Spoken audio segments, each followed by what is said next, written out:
welcome everyone. My name is Janet. I'm working through the King James's Bible, and today I'm in the book of Leviticus, working through chapters 8 to 10. So welcome as we move forward in our chapter 8 today.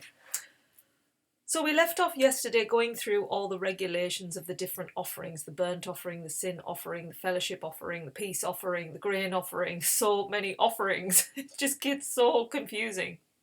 So today we are starting to put all of these rules into action. We've got the tabernacle all set up. It's all been made beautifully. We've got the garments ready for the priests. So Moses now is asked by the Lord to gather together Aaron and his sons. They've also got to get a bull for the sin offering, 2 rams, the priest's garments, anointing oil, and a basket of unleavened bread. So no yeast in the bread, so a basket of that.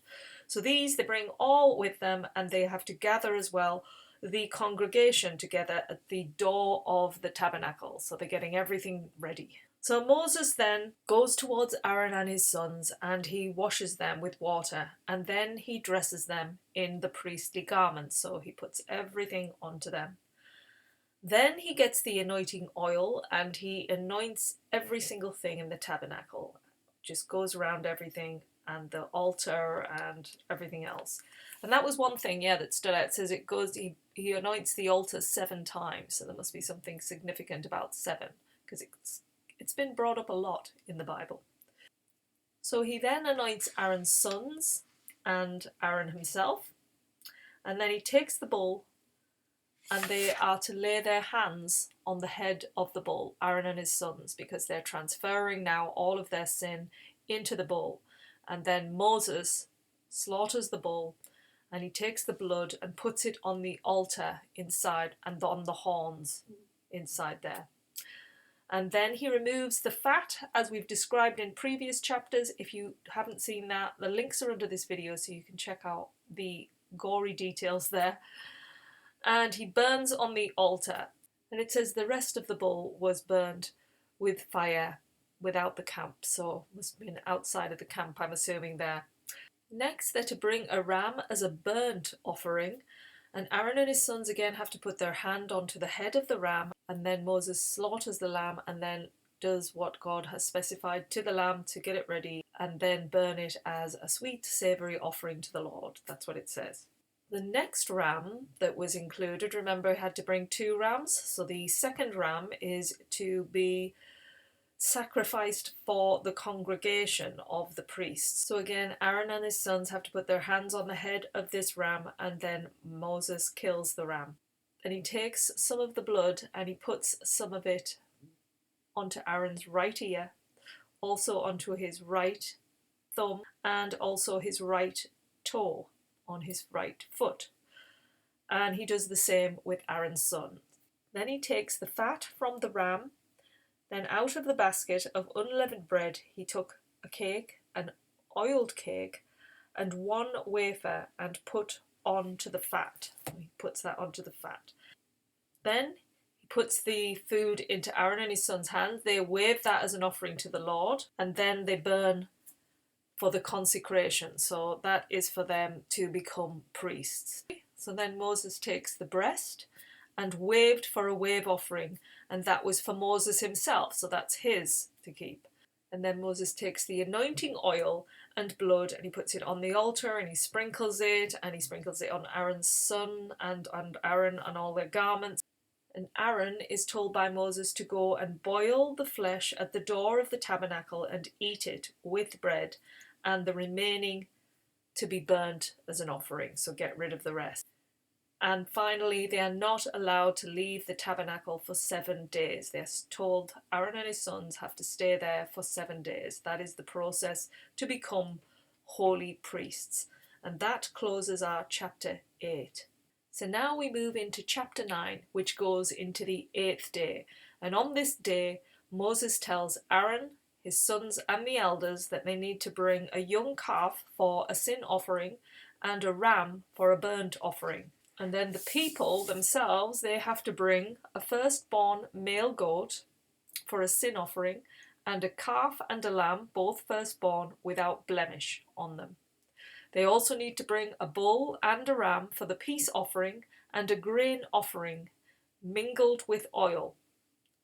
And doing this means that the Lord is going to appear before them. So they need to get all of this together. They've got to go through all of the rituals that are required to release these sins, to give the peace offering, the grain offering, as we've discussed in the previous chapters. So they carried all of this out, and the rituals are for their atonement. So the final part is Moses and Aaron go into the tabernacle tent, and then they come out. Obviously they've communed with God. They come out, they bless the people and give this burnt offering and this peace offering.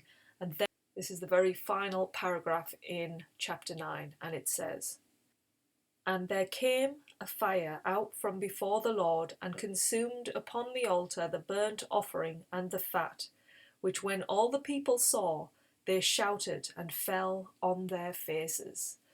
So it must have been pretty dramatic what happened there with the fire, and it's just really the people have seen God in their presence. So that closes chapter 9. And then we open chapter 10 with a really not a good start for Aaron and his sons. Basically, his two sons, Nadab and Abihu, they decide to get the incenser, which is like an incense burner that is on the string. I don't know if you've seen it, but it's holding up on the string. And they put incense in it and they put fire in it and they decide to burn it in there. So they decide to go off and do their own thing, which God did not command. And because they did this, and it sounds like they did it inside of the tabernacle tent, really close to where the holy place is, or maybe they even went in there, the details aren't that clear. But because they did this, the Lord's fire just comes and consumes them and kills them both. So they are both immediately killed. Now, Aaron must have been so shocked at this. So he must have been just in like this frozen place, I would have thought. And so after this dramatic incident has happened, all the people are obviously looking at this, and Moses says what God said to him, and that is, "Those who come near me must be regarded as holy." So he's saying to them, nobody can come near to God who is not clean, who is not anointed, who has not gone through this process like the priests, for this is what happens to them. And so this has not only probably shocked the people, it's definitely shocked Aaron, who is taking on that role as priest. And Aaron held his peace at this point. He's obviously mourning, he's just lost his sons. So then what happens is Aaron's two nephews have to carry the bodies away. So they're ordered to carry them away, which they do. They've still got their tunics on apparently, and they are taken away.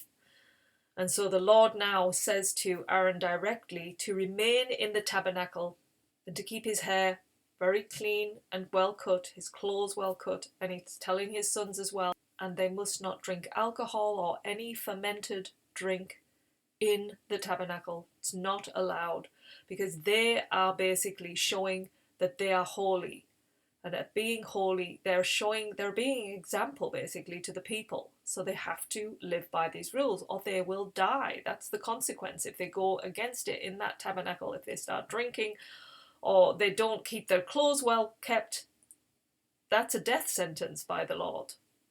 So Moses now tells Aaron and his other sons who remain to take the grain offering that's left over from the food offerings and prepare without yeast and present to the Lord and eat outside of the altar, for it is holy. They have to eat in the sanctuary area because that's Aaron's share of the food that's been given to them. And his sons and daughters, it says, they get to eat the breast that was waved and the thigh, and in a clean place they're given to his children to eat, so they get to eat that. Then the breast and the thigh must be presented with the fat portions to be waved before the Lord as a wave offering, and then he can share all of that with his children. Now Moses inquires about the ram offering for sin, because he finds out that it's been burned up, and he gets very angry with Aaron's two remaining sons. And he says to them, "Why did you not eat the sin offering in the sanctuary area?" He says it's holy and given to you to take away the guilt in the community by making atonement before the Lord for them. And he says, since the blood wasn't taken to a holy place, it means you should have eaten it.